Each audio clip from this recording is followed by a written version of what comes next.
it's again an absolute pleasure being here, having this wonderful conversation with you. Wishing you very happy Diwali well in advance. Thank you. All the best for you. And a lot of things happening in CKC. It must be exciting times right now because it's the festive season. Without doubt. A lot of firecrackers. And a lot of customers flocking into your showroom. Good time.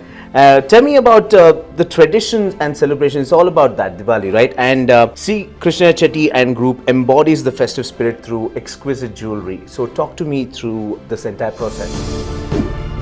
Jewelry is not really jewelry. If one were to look at the variety of different things that we make today. We worked at Krishniah Chetty for more than 18 months to bring out one very beautiful collection. It's called the 1922 Return of the Pharaoh. In 1922, Howard Carter discovered the tomb of Tutankhamun.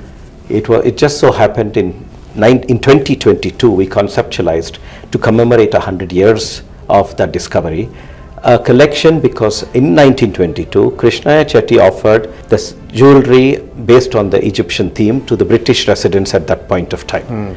So 100 years later, we said, let's recreate some of those pieces, but with a reimagined design, but keeping the original Egyptian flavor. Okay. And that's how this whole collection of 150 pieces have come out. They're outstanding. They have lapis lazuli to colors, all in gold. There are no diamonds in it, but they're so fabulously light, but yet internationally cultural. Right. It's always a great feeling whenever I come to have a chat with you. I get to learn a lot. Like, for example, you just mentioned about the pharaoh and everything. I want to know about of course, Krishniah Chetty with a legacy of 150 years. It's been a symbol of trust and quality. How does the brand uphold the heritage of craftsmanship in this day and age?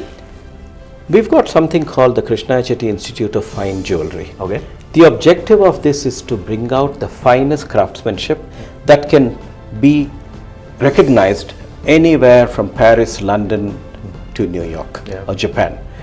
The aspect here is to get into the finer details of crafting, training people to be high quality, training people to have an eye where you normally will not see details. The whole thing is about lifting this whole standard of looking at things and creating products which are differentiated, which are beautifully crafted. When you place it in the hand of a very high connoisseur of jewelry, that person must say, yes, I've been around the world, but I haven't seen something like this.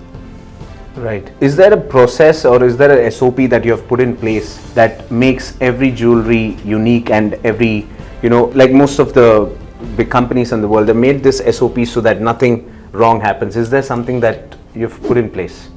Yes and no. Okay.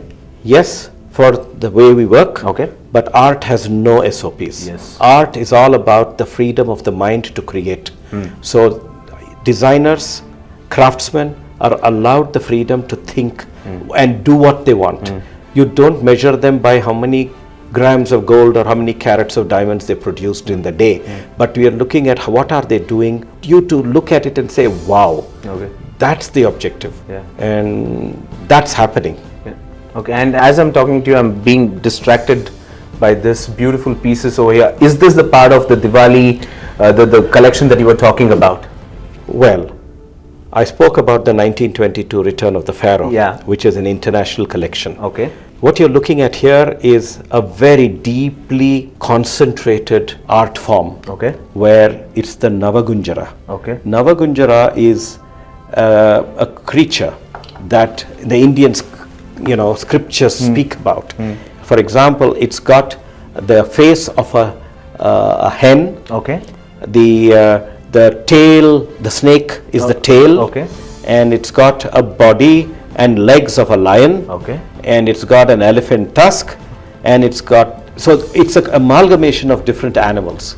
Now, this is a very deeply rooted Indian symbol. It's called the Navagunjara. Okay. Not many people know about it, except the very pious, learned Brahmins and the community who are, deep into Indian culture, who know about it. We've created a series of jewelry.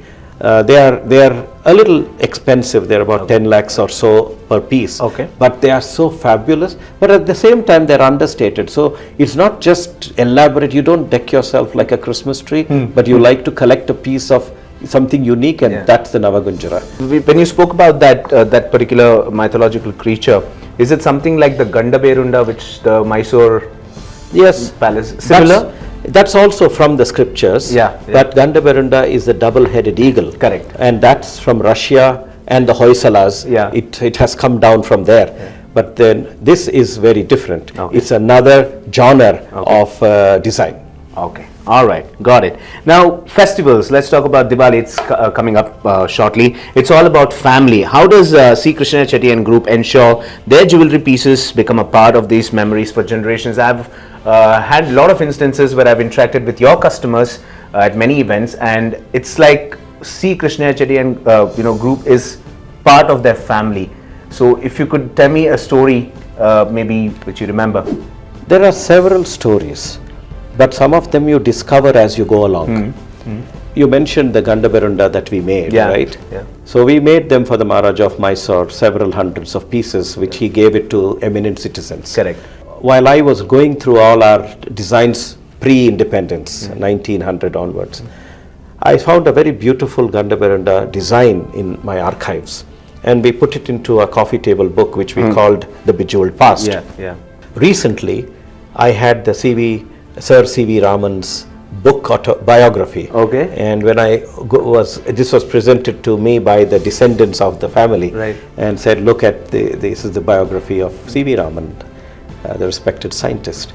And when I was leafing through the book, I found the pendant that we made, the sketch of which is there in my archives. Now, when I look at it and I say, here's the real piece that is owned by this family, and here is the original sketch that we made in 1940 or so, when Sir C.V. Raman got the Nobel Prize. Correct. Now, what does it do to you when you see the real piece pictured in his biography, and I have the original sketch intact even today? It just blows your mind out. Now, I want to get to this. This is where people who come into C. Krishniah Chetty Group this Diwali, what can they expect? Apart from fabulous jewelry, of course. Everyone who walks into what I call, they're not showrooms, they're like museums.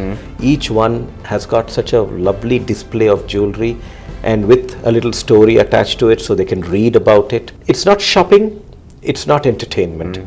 It is something else. That feeling is very difficult to describe, but it is a feeling where you go and take a piece of heritage, something of value back home. I think the aspect of being able to pick something that has a deep cultural connect is far more important. But of course, part of this entire offering, because we enjoy the business as they enjoy shopping, is a whole lot of beautiful programs, museums. And is it safe to say that when someone walks in and buys something here, they're buying a piece of jewelry, they're investing, they're also being happy, they're winning something, and they're also going to travel abroad? Yes, and they will be all amazed. Yes, absolutely.